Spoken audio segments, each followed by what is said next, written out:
заре нашего мира, задолго до того, как землю населили люди, высшие существа спустились с небес.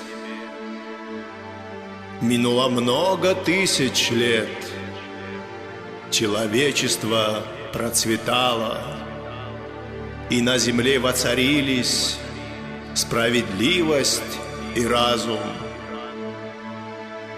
И чтобы соединить людей на века и служить любви, боги нарекли для каждого землю и воду, оставив для себя маленький уголок земли Апсны.